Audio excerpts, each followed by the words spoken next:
hard substrate. I think it's safe to say in the habitat that we're observing right now, we may not see our Vazella sponges. But if we make it up a little shallower along the line, we might be able to see it.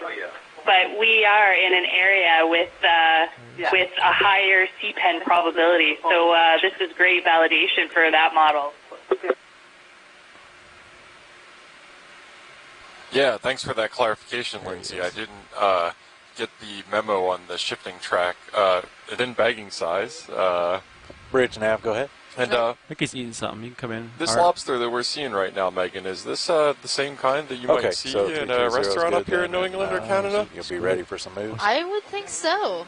Okay, stand by. This lobster is actually feeding a piece of squid. Wow. So while you were at lunch, Mike Vecchione called in to let us know that when these squids are feeding, sometimes they get a little too excited and will start to attack each other and feed on each other. But they're kind of sloppy feeders, so their sloppiness brings food to the bottom, and that's one of the squid that the lobster is eating. He spit it out, though. He's going back for it. So this is a really interesting feeding observation. Absolutely. I've previously only seen those real delicate mouth parts of crabs and lobsters just kind of sensing the current and all, and this is just really showing how that conveyor belt is just moving along really efficiently to just truck down that delicious, delicious calamari. Indeed. So these feeding appendages are called maxillipeds.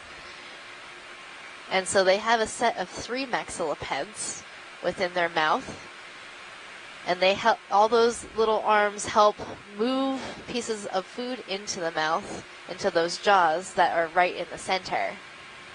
Yeah, it's apparent that it's a big, clumsy kind of looking main claws probably wouldn't have too much luck bringing it. So those fine scale manipulators are really doing their job. You can see right here. That tentacle looks delicious. It's tough. Yeah. Or he's just cleaning it or something. I always found I had to chew it. I preferred my squid tentacles lightly fried. Well, he's not. But you know, sushi style is pretty good too. Only sashimi in this environment. Hey, Mike Vecchione again. Hi, Mike. Hey, that's a really cool shot of the lobster eating the squid, and I would love to get a frame grab that clearly shows that it's a squid that that the lobster's eating. Most definitely, we will get a frame grab of that. Our videographers are on it. Okay, and in exchange, I'll offer to do one of your web post things. Awesome. We like to hear that. Okay. That's all I had. Thanks. All right, thanks. Bye. And also, now that the initial excitement of the squid meal is going, I can see as well, it looks like those are a couple barnacles riding along on this lobster. Is that correct? Yes, those are gooseneck barnacles that you see on the lobster. A gooseneck barnacle is a little bit different than, your average day barnacle, in that it has this sort of long, fleshy part that's attaching to the lobster, and the hard shell part of the animal is at the end of that. It also, I think, spotted a, more typical barnacles are actually related to crabs and shrimps.